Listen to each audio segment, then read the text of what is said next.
साथियों, स्वागत वंदन अभिनंदन करता हूं आपका अपने परिवार में Bhupendra sir blog YouTube channel. बच्चे, यूपी पुलिस कांस्टेबल के लिए मैं फिर से आपके लिए उत्तर प्रदेश सामान्य ज्ञान का पार्ट 2 लेकर आया हूं और संपूर्ण अध्ययन इसका हम करेंगे, वो भी हस्तलिखित नोट के साथ, यानी हैंड रिटन नोट है बच्चे। तो चलेगा, इससे बाहर कुछ नहीं। यूपीजी के अगर पढ़ना है तो इस क्लास को आप जरूर लेंगे, ठीक है। तो चलेगा। एक तो इसकी क्लास की खासियत यह है बच्चे कि इसमें आपको अनावश्यक आपका टाइम खराब नहीं होगा। दूसरा कि ये क्लास आपकी जल्दी से जल्दी, यानी कम से कम समय में आपको बहुत कुछ देने का प्रयास करने के लिए शुरू की गई है। तो चलेगा, चलते हैं आज की क्लास पर। तो चलिए भाई, देखते हैं। अब हम यहाँ से शुरू करेंगे। आज कल हमने जितना पढ़ लिया था उससे आगे का ये टॉपिक है। आपको बताना था प्रदेश के प्रमुख हवाई अड्डे। हम परिवहन पढ़ रहे थे और परिवहन एवं वायु परिवहन पढ़ रहे थे। उसमें हमने रेल पढ़ ली थी। प्रदेश में प्रमुख हवाई अड्डे पढ़ने थे, तो इसमें से प्रश्न आ सकता है, चौधरी चरण सिंह अंतरराष्ट्रीय हवाई अड्डा कहाँ है बच्चे? तो याद रखना ये लखनऊ में है। वहीं लाल बहादुर शास्त्री बाबतपुर अंतर्राष्ट्रीय हवाई अड्डा कहाँ है? तो याद रखना ये बनारस यानी वाराणसी में है। खेरिया हवाई अड्डा कहाँ है? तो बच्चे ये जो है वो तुम्हारा आगरा में है, ये भी याद रखना। तो ये कहाँ है? तुम्हारा आगरा में है, याद रखना। बमरौली हवाई अड्डा प्रयागराज में। चकेरी हवाई अड्डा कानपुर में है, याद रखना। कानपुर में हवाई अड्डा है चकेरी नाम से। फुर्सतगंज हवाई अड्डा कहाँ है? तो रायबरेली में है। और हिडन हवाई अड्डा कहाँ है? तो गाजियाबाद में है।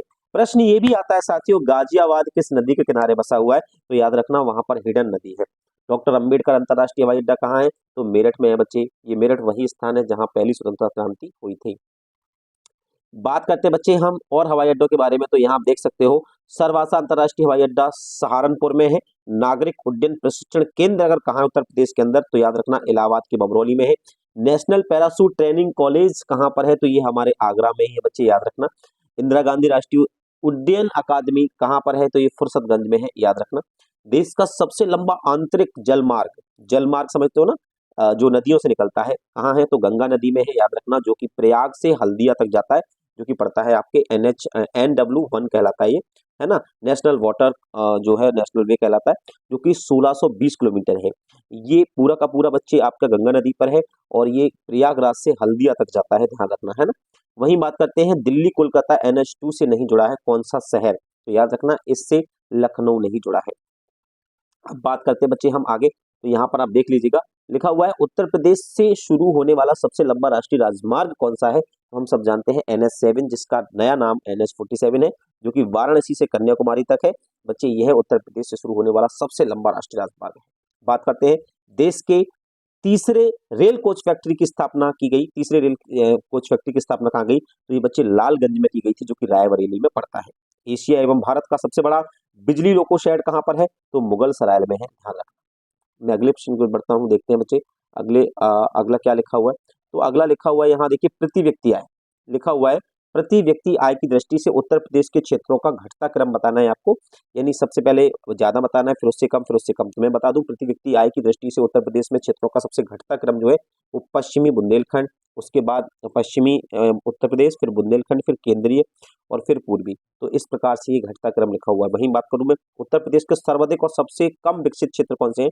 तो याद रखना क्रम से पश्चिमी उत्तर प्रदेश सर्वाधिक विकसित है और सबसे कम विकसित जो है वो पूर्वी उत्तर प्रदेश है। मैं बात करता हूं बच्चे, औद्योगिक विकास की दृष्टि से उत्तर प्रदेश का सर्वाधिक विकसित क्षेत्र कौन सा है? तो पश्चिमी उत्तर प्रदेश क्षेत्र है। ये बहुत अच्छे से समझ लेना, ये कभी भी आ सकती है। अगला जो प्रश्न है बच्चे लिखा हुआ है, प्रमुख उद्योग एवं संबंधित स्थल है। पीतल पात्र कारखाना या पीतल कारखाना या पीतल उद्योग कहाँ फेमस है? तो मुरादाबाद का फेमस है। कैंची उद्योग कहाँ फेमस है? तो मेरठ में। कत्था, जिससे हम पान में लगाते हैं ना कत्था, उसका उद्योग कहाँ फेमस है? तो बरेली में है। टेराकोटा बच्चे, यह एक तरह सा एक पत्थर होता है टेराकोटा, ठीक है। यह कहाँ का फेमस है? तो गोरखपुर में है। वहीं वेद उद्योग क्या है? तो वेद उद्योग मतलब जो बेंत बनते हैं ना, बेंत, वो बरेली में बनाए जाते हैं, जो बूढ़े लोग पकड़ के चलते हैं उसको। लकड़ी की नक्काशी कहाँ फेमस है? तो सहारनपुर की फेमस है। वहीं खेल सामान तो मेरठ और कानपुर जैसे शहरों में बनाया जाता है। वहीं सीमेंट जो है वो दादरी में फेमस है, चरखी दादरी। अब देखेंगे वहीं कागज की मैं बात करता हूं बच्चे। तो कागज कारखाना कहाँ स्थित है? तो सहारनपुर और मुजफ्फरनगर में है। वहीं दिया सलाई का कारखाना बरेली। वहीं चमड़ा उद्योग तो कानपुर और आगरा शहर का फेमस है। अब मैं बात करता हूं इसी क्रम में, उत्तर प्रदेश खादी ग्राम उद्योग बोर्ड की स्थापना कब हुई थी? यह प्रश्न आ चुका है यूपी कांस्टेबल में, पहले भी पूछा गया था। तो उत्तर प्रदेश में खादी ग्राम उद्योग बोर्ड की स्थापना 1960 में हुई थी। वहीं उत्तर प्रदेश में सॉफ्टवेयर और बिजनेस प्रोसेस आउटसोर्सिंग का सबसे बड़ा केंद्र अगर कोई है तो बच्चे वो है नोएडा। बच्चे यही मैं रहता हूँ वर्तमान में। तो नोएडा एक ऐसे स्थान, ऐसी जगह है बच्चे, जहां पर उत्तर प्रदेश में सॉफ्टवेयर और बिजनेस प्रोसेस आउटसोर्सिंग का सबसे बड़ा एक हब बन चुका है, केंद्र बन चुका है। यह भी हमें पढ़ना था, याद करना था। अब मैं बात करता हूं प्यारे साथियों यहाँ उत्तर प्रदेश के औद्योगिक विकास प्राधिकरण का। तो बच्चे इसका गठन कब हुआ था, या कह सकते हो आपसे पूछ लिया जाता है कि उत्तर प्रदेश के औद्योगिक विकास प्राधिकरण का गठन कब हुआ था, तो 1976। वहीं नवीन ओखला औद्योगिक विकास प्राधिकरण भी बनाया गया था, याद रखना। नोएडा का फुल फॉर्म ही ये है ना, new industrial Okhla development authority. वहीं बीड़ा जो है वो भदोही औद्योगिक विकास केंद्र है, इसकी स्थापना 1981 में हुई थी। वहीं गीडा गोरखपुर औद्योगिक विकास प्राधिकरण केंद्र है, जिसकी स्थापना 1988 में। सीडा किसे कहते हैं, तो याद रखना सथरिया औद्योगिक विकास केंद्र है, प्राधिकरण है। तो ग्रेटर नोएडा के लिए बृहद नवीन ओखला इंडस्ट्री है ना, आधुनिक। वहीं लीला किसे कहते हैं, तो लखनऊ औद्योगिक विकास प्राधिकरण को लीला कहते हैं, और ये 2005 में विकसित हुआ था। और गीला किसे कहते हैं, तो यमुना एक्सप्रेस वे और विकास प्राधिकरण, जो कि 2001 में बनाया गया था। अब मैं बात करता हूं बच्चे यहाँ पर क्लस्टर योजना क्या है। क्लस्टर योजना के तहत हम देख सकते हैं कारपेट क्लस्टर भदोही में है, ये भी आप जानते हैं। ग्लास बीड्स, जैसे ग्लास की जो चीजें बनती हैं वो वाराणसी में है ना। कालीन क्लस्टर, कालीन यहाँ बनती है मिर्जापुर में। पॉटरी यानी आप देख सकते हैं आपके बाथरूम के या कह सकते हो आपके वॉशरूम के जो सामान होते हैं वो पॉटरी में आते हैं, तो वो खुर्जा बुलंदशहर में बनते हैं। वहीं लेदर जो है वो चोरा चोरी गोरखपुर में क्लस्टर बनाया गया है। अगर मैं बात करता हूँ मध्य प्रदेश के प्रमुख खनिजों की, वहाँ के ऊर्जा संसाधनों से संबंधित प्रश्नों की, तो आपसे अगर प्रश्न आ जाए कि खनिज संपदा की दृष्टि से उत्तर प्रदेश जो है वो निम्न मध्य श्रेणी वाला राज्य कहा जाता है ना, क्योंकि यहाँ पर जो खनिज संपदा है वो केवल 2% है, इसलिए। उत्तर प्रदेश राज्य खनिज विकास निगम कब बना था, तो 1974 में बनाया गया था। वहीं उत्तर प्रदेश की पहली खनिज नीति कब घोषित की गई थी, तो 1998 में की गई थी बच्चे, ठीक है। वहीं मैं बात करता हूँ यहाँ क्या क्या चीजें कहाँ कहाँ पाई जाती हैं, तो अगर आप देख सकते हो तो यहाँ पर बलुआ पत्थर, चूना पत्थर के भंडार की उत्पादक दृष्टि से उत्तर प्रदेश का देश में दूसरा स्थान है। वहीं कोयला भंडार की दृष्टि से उत्तर प्रदेश का पूरे विश्व में 8वां स्थान है। प्रदेश में कोयला कहाँ पाया जाता है, तो सोनभद्र में पाया जाता है, याद रखना। बात करता हूँ सिल्का सैंड की, तो जो कांच बालू जिसको हम बोलते हैं, उत्पादन में देश में उत्तर प्रदेश का जो है वो द्वितीय स्थान है, और पहला स्थान पर आंध्र प्रदेश था। अब बात करते हैं सिल्का सैंड पाया जाता है कहाँ, तो प्रयागराज में, आपके बांदा, चित्रकूट, चंदौली और झांसी यानी बुंदेलखंड के पठार के आसपास के क्षेत्र में ये पाया जाता है।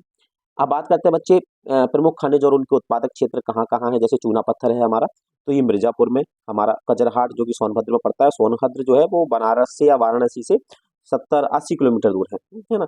बॉक्साइड कहाँ, तो बांदा और चंदौली डिस्ट्रिक्ट्स में पड़ता है। यहाँ पर हिंडाल्को जो प्लांट है वो रेनकूट में, वो बॉक्साइड पड़ता है ना। डोलोमाइट ये अयस्क होते हैं बच्चे, है ना, जैसे बॉक्साइड किसका अयस्क है, तांबे का अयस्क है। डोलोमाइट मिर्जापुर, सोनभद्र, बांदा में, ये वही क्षेत्र है बच्चे, सोनभद्र, बांदा, मिर्जापुर, जहां पर अमूमन खनिज प्राप्त होते हैं। हीरा तो वही भी बांदा एवं मिर्जापुर में है, जबकि मध्य प्रदेश के पन्ना में भारत में सबसे ज्यादा हीरा पाया जाता है। ग्रेफाइट हमीरपुर, चुनार में है बच्चे। प्रश्न ये भी आ जाता है कभी कभी कि जो ग्रेफाइट होता है वो विद्युत का सुचालक होता है या कुचालक होता है। कुचालक का मतलब होता है क्या उसमें विद्युत धारा करंट प्रवाह होता है या नहीं होता है, तो यस, ग्रेफाइट जो है वो विद्युत का सुचालक होता है, ध्यान रखना, उसमें बिल्कुल करंट आएगा, उसकी लीड में बिल्कुल करंट आता है। बात करते हैं यूरेनियम की, तो यूरेनियम बच्चे कहाँ पाया जाता है, तो यूरेनियम मध्य प्रदेश उत्तर प्रदेश में केवल ललितपुर में पाया जाता है, क्योंकि मध्य प्रदेश की बात करें तो यह है बच्चे यूरेनियम जो है वो मध्य प्रदेश के श्योपुर डिस्ट्रिक्ट में पाया जाता है। अगली मैं बात करता हूँ बच्चे जिप्सम की बात करते हैं, है ना। जिप्सम की बात करें तो झांसी हमीरपुर में ये जिप्सम की प्रयोगता है। और वहीं तांबा देखेंगे तो सोनतराई या कह सकते हो सोनराई क्षेत्र या ललितपुर के क्षेत्र में पाया जाता है ना, वही झांसी ललितपुर के क्षेत्र में पाया जाता है। अब हम बात करते हैं उत्तर प्रदेश की ऊर्जा नीति की, तो याद रखना उत्तर प्रदेश की नई ऊर्जा नीति 2003 में लागू हुई। राज्य के कुल विद्युत उत्पादन पर सर्वाधिक योगदान हम सब जानते हैं थर्मल पावर का होता है, यानी तापीय विद्युत का होता है। तापीय विद्युत का मतलब होता है बच्चे कोयले से बिजली जो बनाई जाती है उसको तापीय विद्युत कहते हैं, और पूरे भारत में 67% बिजली जो है वो तापीय ऊर्जा से ही प्राप्त होती है, यानी कोयले से ही बनाई जाती है। इसके बाद आपके फिर नवीनीकरण ऊर्जा के क्षेत्र आ जाते हैं, जैसे सोलर पैनल है, जैसे विंड्स एयरवाइंस हैं, यानी पवन चक्कियां हैं, है ना, जैसे जल से बनती है, हाइड्रो इलेक्ट्रिक प्लांट है ना, जिससे जल विद्युत परियोजनाएं हैं, तो बच्चे इनसे बिजली भी बनाई जाती है। राज्य की सबसे पुरानी तापीय परियोजना कौन सी है, तो याद रखना हरदुआगंज तापीय परियोजना, जो कि 1942 में है, और ये रूस के सहयोग से बनी थी बच्चों, है ना। अब मैं बात करता हूँ राज्य की सबसे बड़ी जल विद्युत परियोजना कौन सी है, हाइड्रो इलेक्ट्रिक प्लांट कौन सा है, तो याद रखना रिहंद जल परियोजना है, जो कि पिपरी में बनी हुई सोनभद्र नदी पर। अब मैं बात करता हूँ बच्चे परीक्षा ताप विद्युत परियोजना झांसी में है, वहीं अनपरा ताप विद्युत परियोजना सोनभद्र में, और पनकी विस्तार ताप विद्युत केंद्र की बात करेंगे तो वो कानपुर में है बच्चे। अब मैं बात करता हूँ आपके राज्य में स्थापित एकमात्र परमाणु विद्युत केंद्र है जिससे परमाणु से बिजली बनाई जाती है, वो नरोरा में है, जो कि बुलंदशहर के पास में पड़ता है। और इसमें भारी जल, मतलब आप कभी भी याद रखना, जब परमाणु से बिजली बनाई जाती है तो उसको कंट्रोल किया जाता है ना, क्योंकि इसमें हम नाभिकीय खंडन नहीं कराते, नाभिकीय संलयन कराते हैं, याद रखना है ना। तो बिजली तो बनती है लेकिन इसको कंट्रोल किससे किया जाता है, तो D2O से किया जाता है, याद रखना। वहीं मैं बात करता हूँ प्रदेश में एनटीपीसी के गैस आधारित संयंत्र जो है वो 3 है। कौन कौन से हैं? एक तो औरैया में है, एक आंवलाकेली में है, एक दादरी में है ना, दादरी। माता टीला जल विद्युत परियोजना किस नदी पर है, तो बेतवा नदी पर है। कहाँ है, तो झांसी में है। सर्वाधिक जल विद्युत केंद्र स्थापित है, तो ऊपरी गंगा नहरों पर सबसे ज्यादा जल विद्युत केंद्र स्थापित है। मैं बात करता हूँ उत्तर प्रदेश में नवीनीकरण ऊर्जा के महत्व के दृष्टिगत वैकल्पिक ऊर्जा विकास संस्थान नेडा की स्थापना कब हुई, तो 1983 में हुई थी। हम सब जानते हैं नवीनीकरण ऊर्जा क्या होती है, मैंने बताया था ना।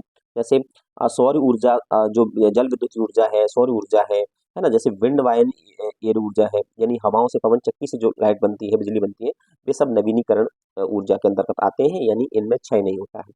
निजी क्षेत्र की प्रमुख विद्युत इकाइयां की अगर मैं बात करता हूँ, प्राइवेट सेक्टर में अगर हम बात करें विद्युत इकाइयों की, तो रोजा ताप विद्युत परियोजना है जो कि शाहजहांपुर में है, रिलायंस की है ये।